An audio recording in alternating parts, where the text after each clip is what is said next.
Hello again, and welcome to the second English Today Business DVD. In this DVD, you can watch another 5 episodes of our story on the job, followed by the business skills section, giving a presentation. Then we'll look at the following. Talking about a crisis at work. Talking on the phone. Describing real or unlikely events. Agreeing and disagreeing. And finally, asking for clarification. Thank you, and enjoy yourselves.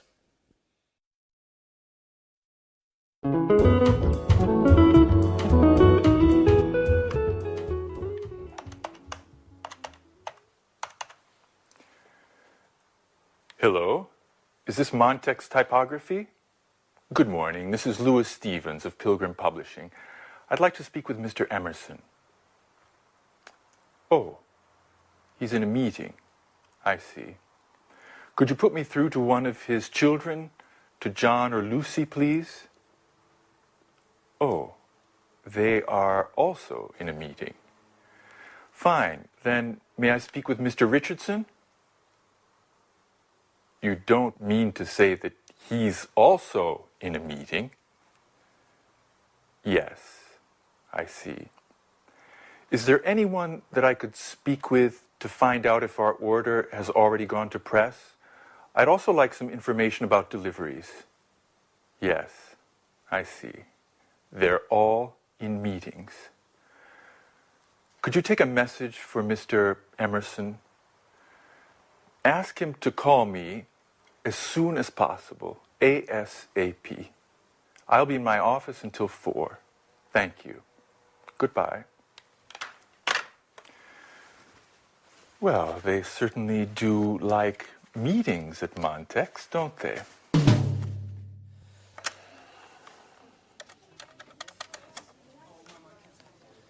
Good morning. This is Gary Reynolds of Pilgrim Publishing. I would like to speak with Mr. Smith, please. Hey there, little guy. Could you give me your father, please? I see, he's not in. May I speak to your mom, then? I see, she's out as well. Okay. Does that mean that you're home alone? No, is there an adult in the house? Your babysitter. Okay. May I speak to her? Yes, hello. This is Gary Reynolds of Pilgrim Publishing. No, not Penguin. Pilgrim. Right. I wanted to speak to Mr. Smith about a new cookbook series that we're preparing. No, you've misunderstood. No, I'm not trying to sell anything. I don't sell encyclopedias. No, listen, I work in a publishing house, and Mr. Smith is one of our authors. No, hey, wait, don't hang up. Hey, could you... Hello? Well, let's try someone else. Mr. Fox.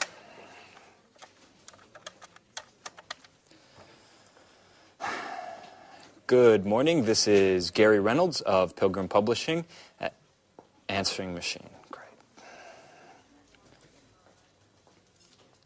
Yes, good morning. This is a message for Mr. Fox. I'm Gary Reynolds of Pilgrim Publishing, and I was interested in finding out if you would like to participate in a new cookbook series that we are publishing soon. You can contact me at your earliest convenience, and you can reach me at the number 786-8776. Okay, thank you. Goodbye. Well, seems like today is just not my lucky day. Oh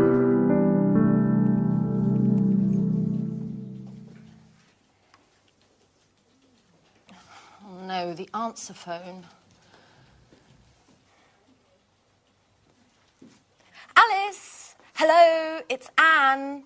I need to speak to you urgently. Please call me as soon as you get this message. I've got lots of news to tell you about Peter and Sharon. I imagine you're interested. Anyway, no news for now. Okay, I'll give you a hint. Peter telephoned to say that he'd called Sharon about Japan, and do you know what she said? I'm not going to tell you. Call me and you'll find out. Okay, bye. Speak to you soon. Oh, you can reach me at the office. Bye, bye.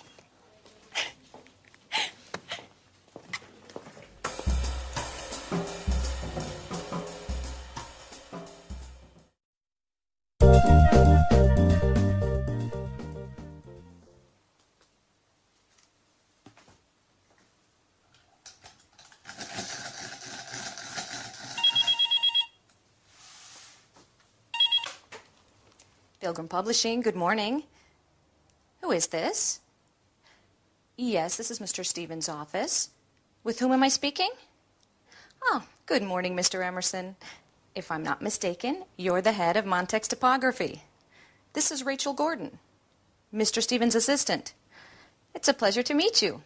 On the phone. No, I'm sorry. Mr. Stevens isn't in at the moment. He just left. Yes, I know it's 4 o'clock. No, unfortunately, he was called away unexpectedly. Would you care to speak with me? No, don't worry. There are no secrets between Mr. Stevens and myself. Yes, he telephoned to find out if you had already begun work on our order. And I think he also wanted to know about the means of delivery. Uh-huh.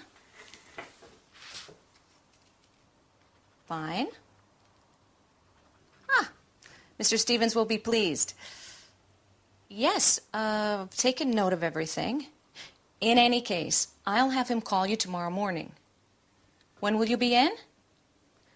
At 10. Okay. Fine. Goodbye, Mr. Emerson.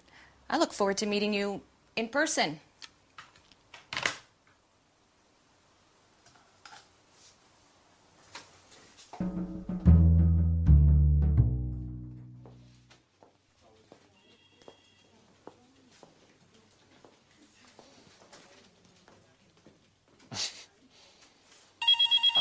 It's Fran. Hello? No, I'm sorry. She's not here right now. Who's this? Alice. This is Gary. Right, the Joker. Which, by the way, was Anne's idea. No, I didn't want to go along, but she insisted. No, I don't know where she's gone. Perhaps to make some photocopies. Would you like to leave a message? Uh-huh. Okay, I'll tell her to ring you as soon as she returns. Are you at home? No, your cell phone. Okay. All right, bye. Oh, hey, Alice. You seem like a really nice girl, even if we don't know each other. May I ask you something? No, it's just that, well, would you like to have dinner with me tonight? But please, don't say anything to Anne. She might get angry. No, I know you two are such good friends. You live together. Okay, don't get worked up. Listen, I was just joking. All right, bye, Alice. No, bye. What a hothead. You really can't say anything to her. Such a pity. I would have liked to take her out. She is very nice.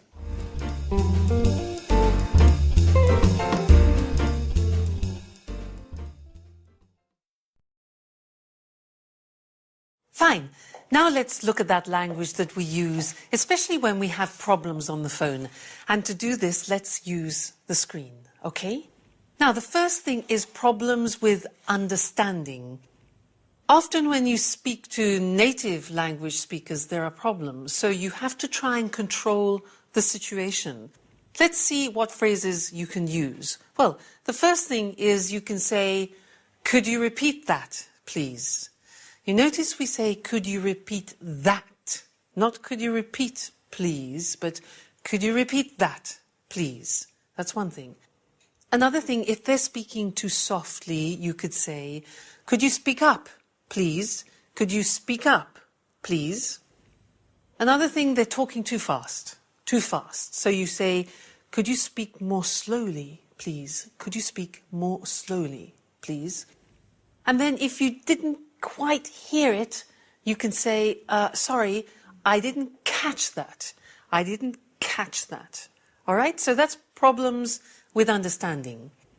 Now, problems with spelling. Sometimes people say their name and you can't really understand the name. So you can ask them this. Excuse me, could you spell your name, please? They say, yeah, J-O-H-N. Now, it's useful if you repeat what they say just to check understanding. So you can say, so that's J-O-H-N, okay? Or you can say, I'll repeat that. John. All right, so problems with spelling. The next thing is problems with these. Now, since the introduction of these, we have new language which we use on the telephone. Things can happen. For example, you could be on the phone and it's You say, the reception's bad, okay? The reception's bad. Now, if you're listening, maybe the other person sounds like this. You say, you're breaking up. You're breaking up. I'll call you back. You're breaking up. The voice is okay? You can also say, the line's bad. The line's bad. I'll call you back. Okay? Now, another thing is the battery. Sometimes you can see the battery, so you can say, my battery's running low. My battery's running low. Running low. Another thing is money. You need money to make this work. Sometimes you can see that you don't have much credit. You can warn the person and you say, look, my battery's running low and I'm running out of credit. I'm running out of credit. I'll call you back later. Okay? And then sometimes, for an example, if you're on a train and you're traveling in a mountainous area, sometimes you go through tunnels and the chances are, this will happen. So you can say, look, if we're cut off, I'll call you back. If we're cut off, I'll call you back. All right? So typical problems with mobile telephones. Now, sometimes you have problems when you're trying to connect people. You call, you want to speak to somebody, there are problems reaching that person. So you can hear, I'm sorry, there's no reply. Or, I'm sorry, the line's engaged at the moment. Or, Mr. John's on the other line. Or, she's out of the office. Or, he isn't in at the moment. Or, he's just left. He's being called away unexpectedly. All right, so those are typical things that happen when you're trying to connect. And another thing is the answering machines. Now, sometimes you will call somebody and you'll hear a message and you have to leave a message. Now, a typical message from America could be, you have reached 700-423. Please leave a message after the tone. In Britain, you would hear, this is 700-423. This is the answering machine of James Smith, for example. Please leave a message after the beep. So you do that. You leave your name, the company, the time you called, give your message, and then say goodbye. All right? So that's some more language for you to help you, in particular when you have problems on the telephone or when you have to leave messages. All right? Well, that's the end of this lesson, and I'll see you again in the next one. Bye.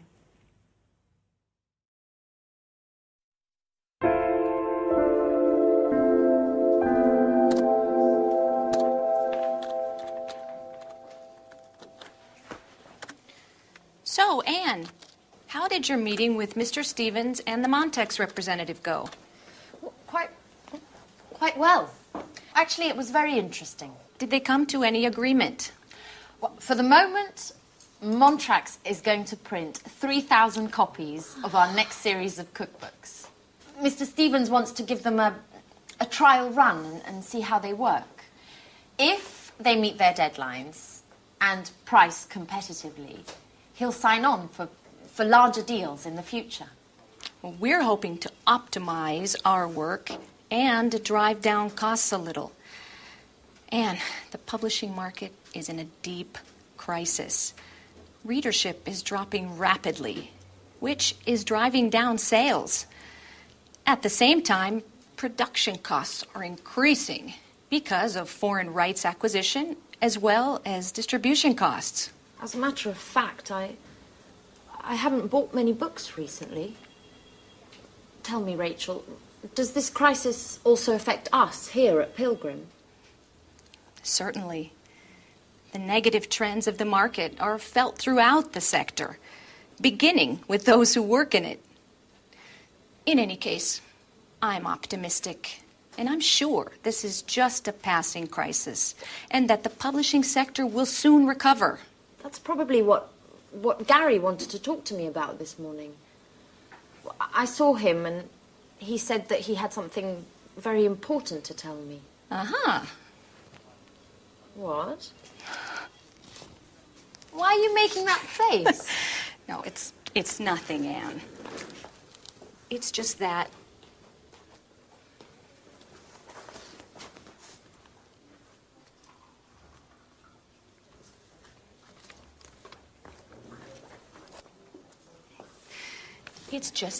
I don't trust Gary. He's a Latin lover and full of himself. He chases all of the pretty girls around here, and you are just his latest victim. Look, Rachel, I'm perfectly capable of looking after myself. I only have a working relationship with Gary, and that's how it's going to stay. Sorry, Anne. I certainly didn't mean to offend you. I'm quite aware that you are an intelligent young woman who can keep men like Gary at a distance. In any case, I just wanted to warn you. I'm sure you'll agree with me once you get to know him.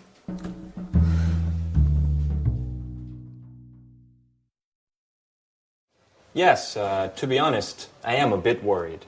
Profits are down 8% over the last few months. And just yesterday, I read an article in Media World that confirmed my suspicions. Forecasts for the publishing market are quite pessimistic. And the general feeling is that things are going to continue to go downhill based on current trends. The next 5 years could see a further drop of 20%. If we leave out bestsellers and fiction, then the entire publishing market has taken a direct hit. Or, better, is in a downward spiral. But what about sales? For the moment, they're stationary, but we won't be able to improve them. In fact, we'll have to stop publication of our encyclopedias of history and art history, with awful consequences for those working on these projects. Are you saying that we'll have to lay people off? No, not for the moment. But if things continue like they are, we will have to let some of our people go. Oh my God. There must be something we can do to keep from cutting staff. I'm meeting with Mr. Stevens this afternoon to discuss the situation. We're going to focus on new objectives for the company in both marketing and sales. Perhaps we will develop a new line of economic paperbacks, which might help sales. But the other publishers are already doing that successfully. I think we'll need to develop new products to encourage new market opportunities. Well said, Billy. I've already got an idea to suggest. It won't resolve all of our problems, but it could bring about some interesting developments. And what might this new idea be? Anne! Well, Anne, are you in there? Hey, you! I'm looking for my friend Anne. Is she with you? Anne! Surprise! Anne, hello. Come back to Earth. Someone's looking for you. Alice, what are you doing here? Well, I came to see where you work, Anne. Could you give me a tour? So, these are your colleagues. Oh. What long faces. Are you always like this? We need a little fun to lighten things up in here. Why don't you invite them to the party this evening? No, really. I don't think, well, today's really not a good time to be talking about parties. Why don't you come back some other time? And perhaps warn me in advance, perhaps. Bye-bye, Alice.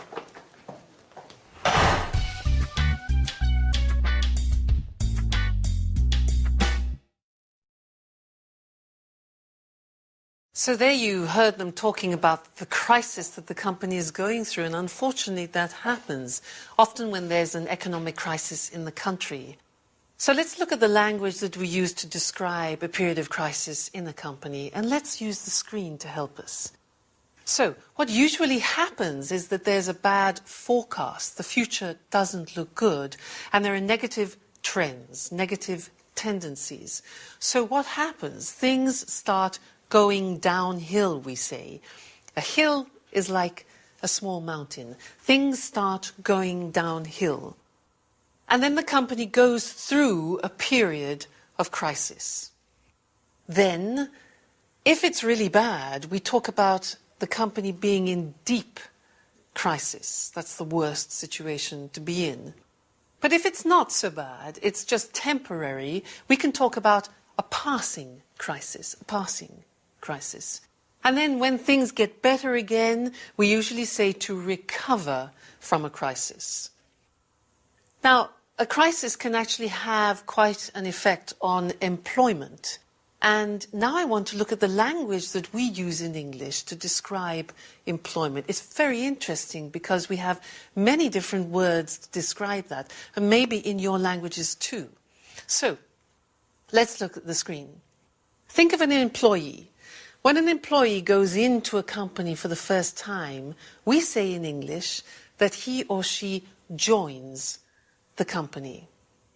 Now, when they decide to go, they leave the company or they resign. We say they resign. That's because they don't want to work anymore there. The pronunciation resign. Now, if they reach a certain age, they retire. Retire. If they decide to retire before the age of 65 or 60, we say to take early retirement. Early retirement. So those are the words which are usually related to the employees. But what about the companies? Well, companies, when they take people, companies recruit. That's difficult to pronounce. Recruit. Companies recruit employees. Another word is hire, to hire. Another verb is to take on. Now, the opposite is when they send people away, we say companies sack, which is a strange word, isn't it? Sack people, they fire people. And in fact, as I said before, in English we use hiring and firing as the term for employment. So they sack, they fire, they dismiss people, they let go, they let people go, they cut staff, or they lay off. That's another term that we use, lay off. So you can see there are many, many different terms that we use for employment description. Good. Well, that's the language of crisis and the language of employment. So that's all for now, and I'll see you again in the next lessons for more Business English. Bye. Hello and welcome back to Business Talk. Hi there. Well, today we're going to talk about giving good presentations in English. Yes, giving a presentation can be a frightening prospect, but if you understand the psychology behind the business skill, it really is quite simple. Like most business skills, it's all about communication and using the right kind of language in an effective way, right? That's right. But I still think it's an important moment. Obviously, you want to make a good impression, and the fear of boring your listeners can make you very nervous. Well, in the Anglo-Saxon world, making a good impression usually means demonstrating your ability in teamwork, that you're a good member to have on the team. Teamwork is all about organisation, and it implies everyone working together. Therefore, the language you use should involve everyone. And of course, you don't want to bore or lose anyone along the way, so keep it simple. Yes. Organization, language, and simplicity are three very important factors when planning a presentation. First, organize what you want to say. And is there some kind of winning structure for a good presentation? Definitely. You should always start with a personal introduction, then the subject of your presentation and its purpose. It's a good idea to briefly outline the main points of the presentation and then talk about each point in more detail. At the end, give a short summary of what you've said before your conclusion, and there you go. You make it sound so simple. Well, the aim of this structure is in fact to simplify your task. And remember, the number one rule for giving a good presentation in English is KISS, K-I-S-S. Keep it short and simple. How about giving an example of a presentation? Okay, well, we don't really have time for a whole presentation, but I'll give you an example of the kind of language and structure I mean. Good morning. I'm Eric Brown, and I'm in charge of quality control here at the plant. This morning, I'd like to talk about a problem we had last week. My aim is to stop this problem happening again. First, I'm going to give you some background information, then I'll fill you in on the details, and finally, we'll look at some possible solutions. So, first of all, let's look at the background. And here, Eric would give some background information about the problem, so everyone has a clear picture. Now we're going to try to understand exactly what happened last week. Here, Eric would talk about the problem we had last week. And finally, why don't we have a look at some possible solutions? At which point, Eric would talk about the various solutions to the problem in turn, before saying, "Let me sum up," where Eric would briefly summarize the different points he's made during the presentation and move on to the conclusion, starting... So, now shall we try to draw some conclusions? Thank you for your attention, and if you have any questions, don't hesitate to ask. That was very precise and to the point. Now, it's difficult to remember everything you want to say unless you learn it all by heart, especially if you're nervous. So it's a good idea to have some notes with you. Of course, you shouldn't read the whole presentation. That could get quite boring, but you do want to get off to a good start, so perhaps writing your introduction word for word is advisable. And then just have the opening sentences of each part of the presentation so you have an outline to follow. Yes, in case you get lost, you can easily get back on track. That's right, and speak slowly and clearly. Obviously, try to use emphasis and pauses to highlight the important points. So, KISS is the key to a good presentation. Keep it short and simple. And the three fundamental aspects to keep in mind are organization, language, and simplicity. Today, most people use PowerPoint to deliver their presentations. We can't talk about how to use PowerPoint now. Remember to get the language right, and your PowerPoint presentation will be fine. Good advice. Our time's up, so I'm afraid we have to say goodbye. See you soon. Bye-bye. Let's look more closely at Eric's presentation and those three important factors to bear in mind when planning a presentation: organization, language, and simplicity. So, the first thing to do is organize what you want to say and give your presentation a clear structure. Let's look at a basic outline for a presentation. Start with a brief personal introduction so everyone knows who you are. Then, introduce the subject and purpose of your presentation. Briefly outline the main points so everyone knows what you will be talking about, and then treat each point in order. It's a good idea to give a short summary of all the points at the end. And finally, a conclusion to close your presentation. Personal introduction. Introduce subject and purpose. Outline the main points. Point 1, point 2, point 3, summary, conclusion. And what about the language? Remember, KISS, K-I-S-S. Keep it short and simple. Simplicity is essential in every aspect of the presentation, in its organization and the language we use. Short, well-structured sentences that mark the beginning of each part of the presentation are helpful to keep you on track and keep your listeners' attention. Did you notice in Eric's presentation, he marked the start of each new section of the presentation very clearly? Let's look at the language he used and how each point corresponds to the outline we've just seen. I'd like to talk about a problem we had last week. My aim is to stop this problem happening again. First, I'm going to give you some background information, then I'll fill you in on the details, and finally we'll look at some possible solutions. So first of all, let's look at the background. Now we're going to try to understand exactly what happened last week, and finally, why don't we have a look at some possible solutions? Let me sum up. So, now shall we try to draw some conclusions? Notice how the beginning of each section is clearly marked.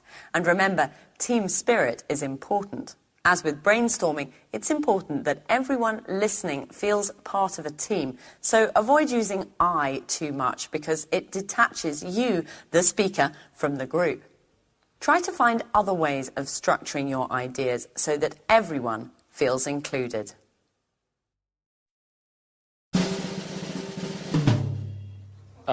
Right. Anne, are you ready for your next telephone call? Oh, yes. Okay, you need to get in touch with Mr. Bradford. He's a great author who has worked with us for years. He's quite friendly, and he's quite a wizard at the stove. He opened a restaurant a few years ago, but he sold it to move on to writing cookbooks. He knows 1,000 tricks in the kitchen, and he can make anything taste great, even tomato soup. Oh, come on, stop it, Gary. I've only had half a sandwich today, and hearing about tasty treats is driving me crazy. I know. Speaking of eating, when are we going to have dinner together? You don't know when to quit, do you? Enough joking around. Well, let me give the kitchen superman a call. Okay, but don't forget to pay him compliments. This guy just eats them up.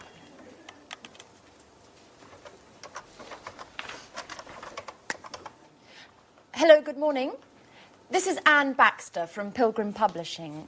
Please may I speak to Mr. Bradford? Oh, Mrs. Bradford, hello. I've heard a lot about your husband. He's quite the chef, isn't he? Yes, I also enjoy cooking, but I'm not in the same league, of course. Well, I'm calling to propose a new cookbook series to Mr. Bradford. We're going to be taking it to press soon. Okay, yes, thank you. Yes, I'll hold.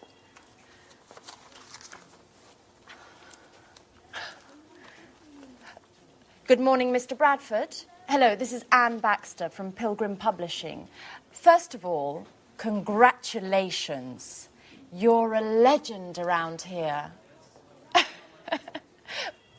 As I was telling your wife, I'm calling to see if you're interested in participating in a new cookbook series that Yes, I know that you've always spoken to Gary Reynolds, but I'm the new colleague who's been assigned to this project. I beg your pardon? Well, excuse me, Mr. Bradford, but I don't understand why you consider Mr. Reynolds to be more competent than myself. In any case, if you'd like to speak to him, hold on a moment. I'll put you through.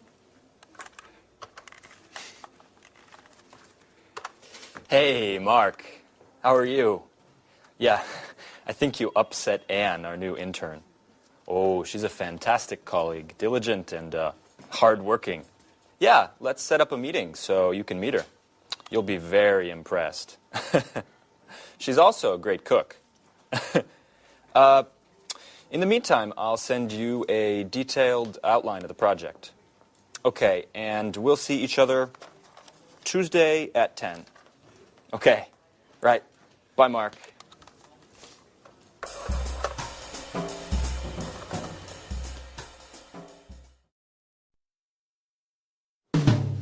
Well, what a pleasant person he is. Oh, come on, Anne. Don't let him get to you. Mr. Bradford is just a little shy with those he doesn't know. But you'll see. He's quite a lot of fun once you've met him. Why don't we take a short break? How about a little fun on the telephone. I need to relax and have a good laugh. Okay. But who should we call? I know. Let's call my flatmate Alice. She's always looking for new boyfriends, and you could pretend to be a friend of Jack's, the other flatmate, saying that you saw a picture of her and that you'd love to meet her. Okay, but she isn't going to get angry with me, is she? No, we'll tell her it was just a joke.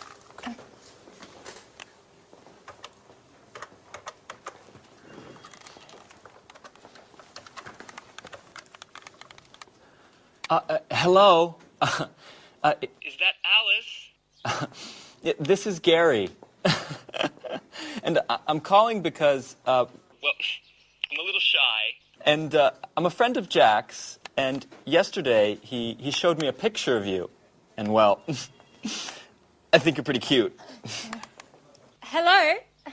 Could you speak up? The line is terrible. Yes, I'm also having problems. This line must be congested. My name is Gary, and I'd like to get to know you a little better. What? Who are you? I'm a friend of Jack's, and yesterday I saw a picture of you. How could that be? What picture? Don't raise your voice with Me, Alice. In the picture, there were 3 people. One was Jack, one was an ugly girl, and then a very beautiful lady. And Jack told me it was you. hold on, while I put you through to a friend of mine who doesn't agree with me about the ugly girl. Hello? Who's speaking? This is Alice, and I urgently need to speak with the other guy. I think his name is Gary. I'm afraid I can't hear you. Could you speak up? I said I urgently need to speak with Gary. Oh, I'm afraid Gary's very busy at the moment. If you'd like an appointment, I can fit you in the beginning of next month. What? You are joking, aren't you? I told you I need to speak with him immediately. Alice! It's Anne. It's a joke. And you fell for it completely. Anne, you scared the hell out of me. What a stupid joke. Okay, maybe it was a stupid joke, but you bought it hook, line and sinker.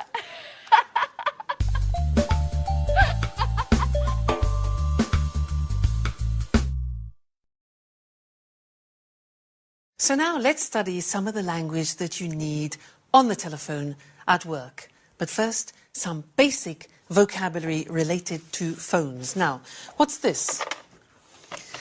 This in English is called a land phone, okay? A land phone. But this one here, which you detach, is called a cordless or a portable, all right? Cordless. Now, this instrument here is called the receiver. And this action is picking up, to pick up the receiver. Then we, 2, 4, 7, 5, 6, 7, 7, dial the number or digit the number, all right? Then we put the receiver down. We put the receiver down, or another verb that we use in English is to hang up. And that's more familiar, but it's very popular, to hang up. This type of phone, what do we call it? It's a mobile, or even a cell. And in Germany, they actually call it a handy, because you can hold it in your hand. So, a mobile. Now, these phones work on batteries, so you need these to keep them running. This is a battery recharger, a recharger, all right? Sometimes you don't want to listen to the speaker on the phone with it by your ear, so you can use these. These are earphones or headphones, all right? Sometimes you need to know the number of somebody, so you can look in this book, which is called a telephone directory. Telephone directory. And if you want special services, you can use a book called the Yellow Pages. All right, so that's some of the basic language related to telephones. Now, we want to learn some phrases which are useful for you when you start a telephone conversation. And yet, let's now use the screen, which will help you understand and use that language. The first thing you do is you answer. So what do we say when we answer? Well, we can say this. Hello, Pilgrim Publishing House. This is Louise. Can I help you? All right. So look at the screen. You say the name of the company. This is Pilgrim Publishing House. Your name. This is Louise. How can I help you? Or can I help you? Notice I said this is Louise, not I am Louise, because this is the language we use on the telephone in English. So this is, not I am. So you introduce yourself. You say, hello, this is James Holmes, for example. Notice again, I say this is. You don't say I am. Now, if the other person doesn't know you, you can say, I was given your name by Mr. Smith, for example, all right? I was given your name by Mr. Smith. Great. Now, you want to speak to someone, so you ask, hello, could I speak to, may I speak to, can I speak to? 3 possibilities. Could, may, very polite. Can, less formal. So, can I speak to Mr. James, please? Now, if he is in another office, you can ask for his extension number. So you can say, could I have extension 573, please? Extension 573. Another thing is you can ask to be connected. And in English, the verb is, could you put me through to Mr. James? Could you put me through to, that means connect, Mr. James, all right? You can also say, I'd like to speak to Mr. James. There. The next thing is asking for people to wait, because you have to connect. You can say, just a minute, just a moment, please, 1 moment, please, hold the line, please, hold on, please. Hang on is more informal. So you see, there are many ways of waiting for time passing. Then, the next important thing is when you make a telephone call, sometimes you need to check that it's convenient, especially on mobile phones, because people answer when they're walking in the street, etc. So it's good to say, is this a bad time? Or am I disturbing you? You see on the screen, is this a bad time? Am I disturbing you? Can you talk? Because that way you know that it's convenient for you to speak to that person. That's important. And one more thing is maybe you want to leave a message. So you could say, can you take a message, please? Or can I leave a message? And then you could say, could you tell him that I called? Could you tell him I called? And a little bit more complicated, could you get him to call me back on 75396? Can you get him to call me back on, and then the number? All right? That's a lot. Lots of interesting phrases, but they are all very important. So you need to learn them by heart so they're here when you pick up the phone. All right? That's the end of this lesson, but we will be doing more on telephoning later. So, bye for now.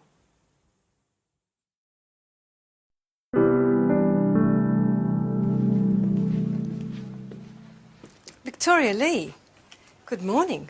Do you remember me? Yes, certainly. And to what do I owe the pleasure of your unexpected visit?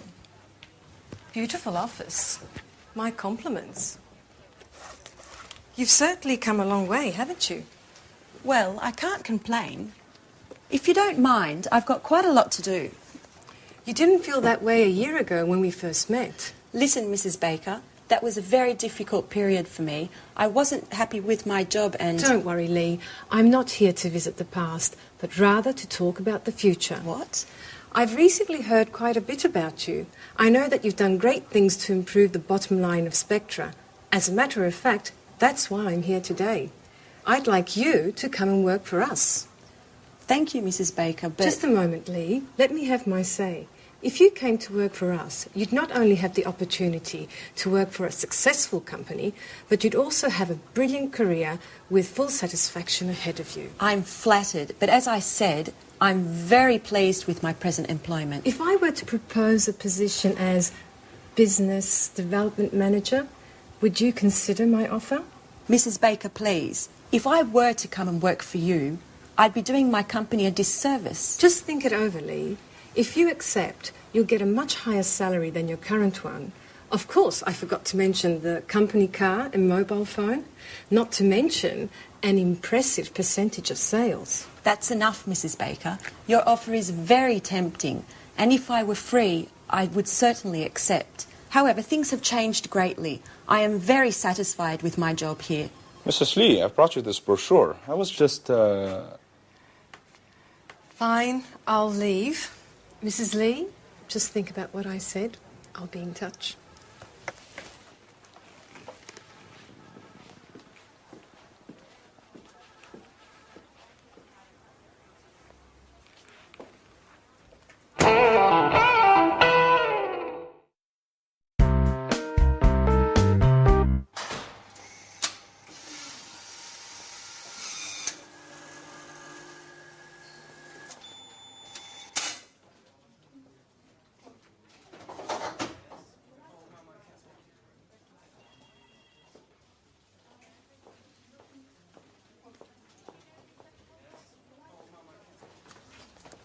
Hi, Anne.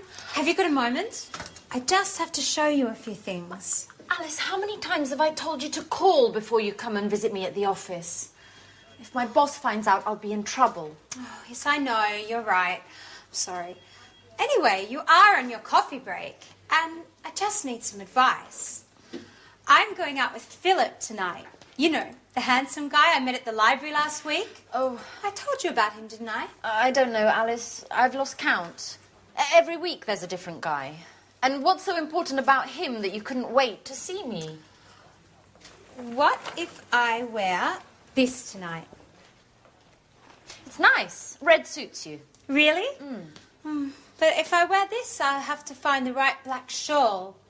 By the way, can you lend me the one you bought last Saturday? Alice, it's brand new. I haven't even worn it yet. Come on, Anne. I told you that this date is really important to me.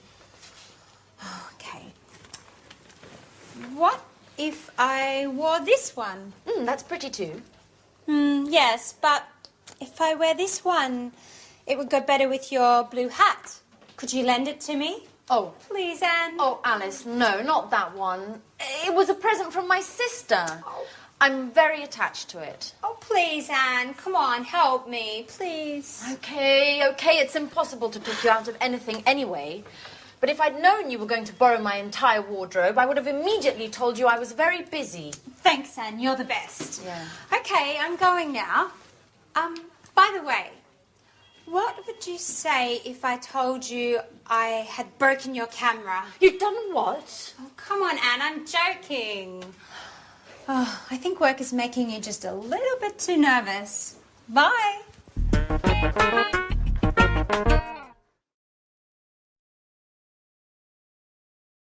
So now let's talk about the conditionals in English, the first and the second. Now, they're interesting because there's a difference in meaning between the first and the second, and also a difference in grammar.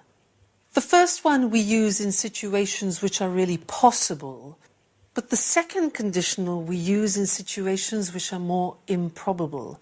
And I want to look at some examples of that now. You imagine that you work for a large insurance company and you have to explain some situations to a client. Obviously, you're trying to sell the idea of them having an insurance policy. Let's look at the board and look at some of the situations. Now, In the first situation, an accident. Now, if you have an accident and you don't have insurance cover, what happens? If you have an accident, you won't be covered for legal expenses. Now, that's a problem. The first conditional is grammatically formed like this. If plus the present tense and then the future will or won't in the negative. Let's look at another example. You see, number 2 is accident, stop work. So the first conditional sentence would be, if you have an accident, that's the future, you'll have to stop work. Look at the third example. If you stop work, you'll have no protection for the family. The fourth example, if you go to hospital, there'll be no cover for hospital fees. So you see, you have a situation and then the consequence. The last example, let's change the situation, no longer an accident, but still related to insurance. If you have a house fire, you'll have no cover for lost items. So here we see a situation and the consequence. Okay? So we use, these are real possibilities. We use the first conditional. Now let's look at the second conditional. Now, I want to give you some examples and ask you the question, what would you do if? And these are situations that maybe you will never find yourself in. They're a bit improbable, but you like to hypothesize about them. So we use the second conditional. I ask you, what would you do if your company offered you a job in China for 5 years? And you think, my God, China for 5 years, interesting. Well, I'd accept it. I would accept it. Now, the grammatical form of the second conditional is if followed by the past tense, followed by would and the conditional. All right, let me ask you another question. What would you do if a Japanese businessman gave you his business card like this? What would you do? Well, if a Japanese businessman gave me his business card like this, I would accept it with 2 hands and bow a little. Then I would read it carefully and put it in a special place to show respect. Okay? What would you do? I would do that. Next one. Number 3, what would you do if you lost all your money and all your credit cards? What would you do? I would phone the bank immediately if I lost, simple past, if I lost all my money and credit cards, wouldn't you? Last one, what would you do if you had a first meeting with an Arab businessman? With an Arab businessman, what would you do? Well, I wouldn't talk business until he decided to talk business himself. I would let him decide to open business conversations. All right? So there are some examples of the first and the second conditional forms in English, used a little bit in the business context. All right? So that's all for now, and I'll see you again in the next lesson. Bye.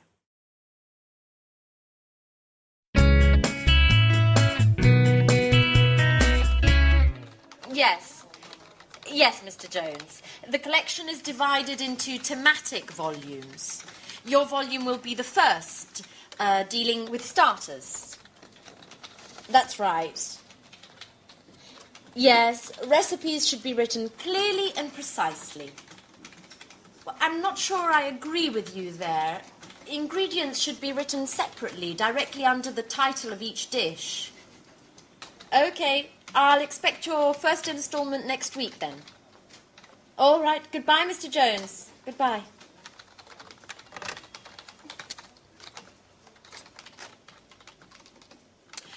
Excuse me, Gary. Has Mr. Bradford got in touch yet?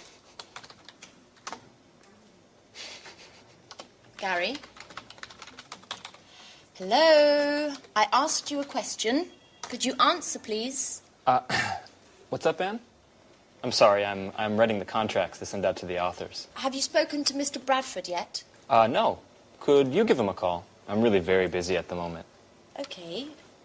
Could you at least tell me where you are with him? Has he sent us the materials? Gary? Hello, Gary? What? Please, can you tell me what is so entertaining about drawing up contracts? Why? Because you're glued to your computer and you keep laughing like a fool. I'm just in a good mood today. Come on, Gary. I'm not stupid. What are you doing? Okay, you've caught me out. I'm chatting. It's great fun. Would you like to give it a try? No, thank you very much. And you shouldn't be chatting at work anyway. Mr. Stevens might notice. Now, why would he? If he walks in the door, I'll just close the window and continue typing up the contracts. Anne, relax. Let's chat a bit together. No, I'm afraid I can't. Somebody needs to work around here. Now, could you explain how I should proceed with this? You spoke to Mr. Bradford, so could you give me some details on your agreement? Yes, he should have sent some materials in 2 days ago, but we still haven't received anything yet. Give him a call and see where he's at with those.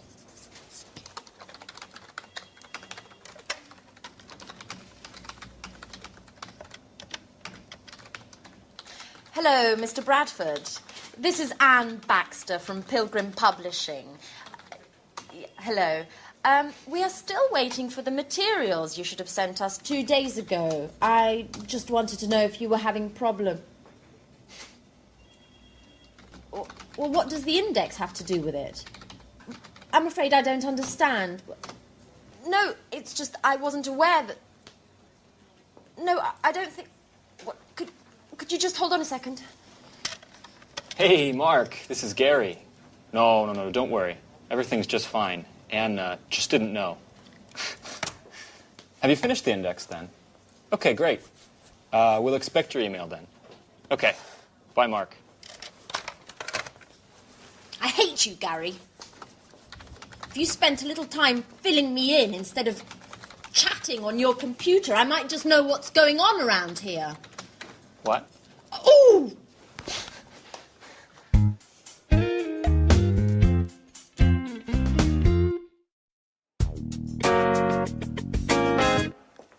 Mrs. Lee, excuse me for disturbing, but I need to speak to you for a moment. You're not disturbing, Mr. Chang. What can I do for you? Perhaps it's none of my business, but considering the importance of the deal for you and your company, I want to be absolutely sure that everything goes smoothly and that no ugly surprises are around the corner. I don't understand, Mr. Chang. What are you getting at? You see, Victoria, I value you highly and trust in you, but I don't like people going behind my back. What are you insinuating, Mr. Chang? Victoria, I know very well the woman who visited you in your office yesterday, Mrs. Baker, Human Resources Director for Play, the world's largest sporting goods chain. And? Mrs. Baker is well known as a headhunter. You know, those personnel managers who rob other companies of their own talents to employ for their own companies. So tell me, Victoria, what did Mrs. Baker want from you? You're right. Mrs. Baker made me a very interesting offer, but I certainly have no intention of accepting. Are you quite sure, Victoria? Look, Mr. Chang, I had an interview with Mrs. Baker last year. At the time, I was working for Spectre, but I was very unhappy.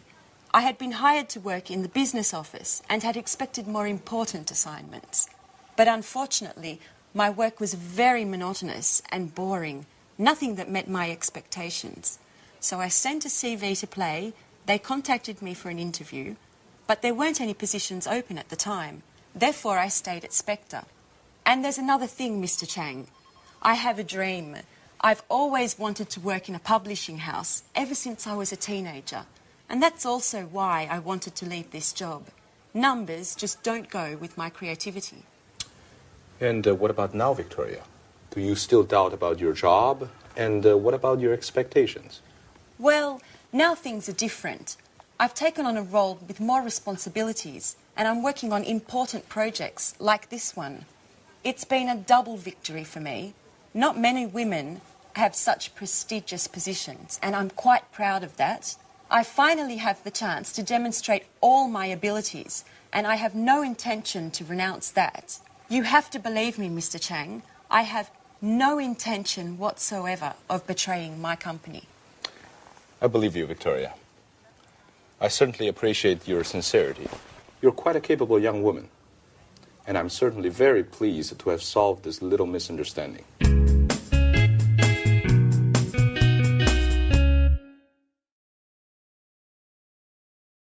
Do you remember how Anne said in the first scene, I don't agree? Now, in English, we say, I don't agree. We don't say, I'm not agree, as in many other languages. I don't agree. That's one way of disagreeing. And do you remember how Victoria said in the second scene? She said, I don't understand what you're getting at. Now, that's one way of asking for clarification. So I'd like to look at this language with you now. Now, if I say something like this, I say, let's look at the screen. I say, I think we should increase our investment in management training. Now, this is something I could say in a meeting. I think we should increase our investment in management training. Now, sometimes after saying something like that, you want to explain it a little bit more. And there are phrases we can use in order to do further explanation. For example, I could say, what I'm trying to say is, I don't think we spend enough money on training. So what I'm trying to say is... Now, another possibility is, what I mean is... And one more is, the point I'm making is... So it becomes, I think we should invest more money in management training. The point I'm making is our company just doesn't do enough training. All right, so that's explaining a point. Now, what about clarifying? I say that to somebody, and then I want to check that they've understood. So I could say, is that clear? Is that clear? Or do you understand what I mean? Do you understand what I mean? Then, in the audience or in the meeting, if they're not quite sure, they can ask you for clarification. And different ways of asking clarification are these. For example, you could say, I don't quite follow you.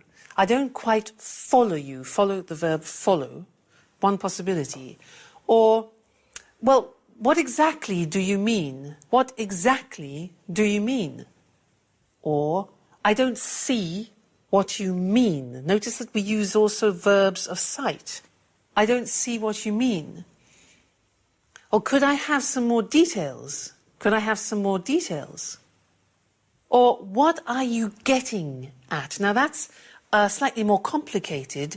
Get at means what are you suggesting? What are you insinuating? All right, so these are ways of asking for clarification. Now, very often in a meeting, you want to be able to agree or to disagree. Now, ways of agreeing, I say, for example, I think we should invest more in management training. And you say, I completely agree with you. I completely agree with you. Notice we don't say, I am agree with you, but I agree with you.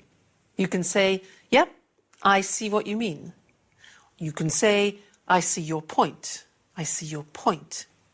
And you can say also, yes, I agree up to a point, which means not completely, but mostly yes.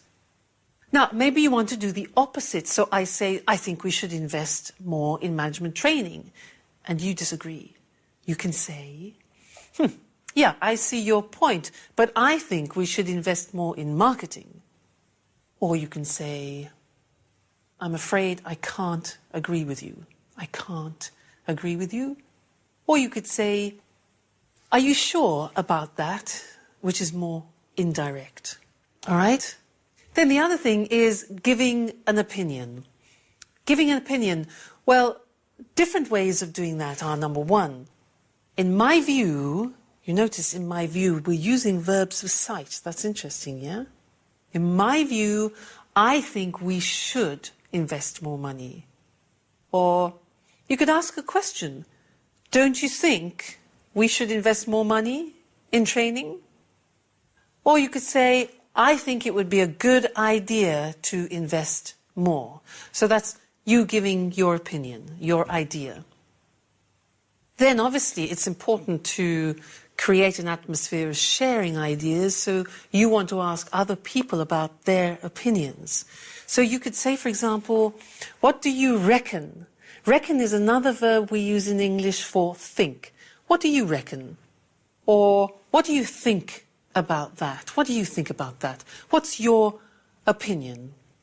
All right, so these are very important things. It's explaining, clarifying, agreeing, disagreeing, giving opinions, asking opinions. Very important. You use the language every day. All right, so that's the language for this lesson, and I look forward to seeing you in the next. Bye.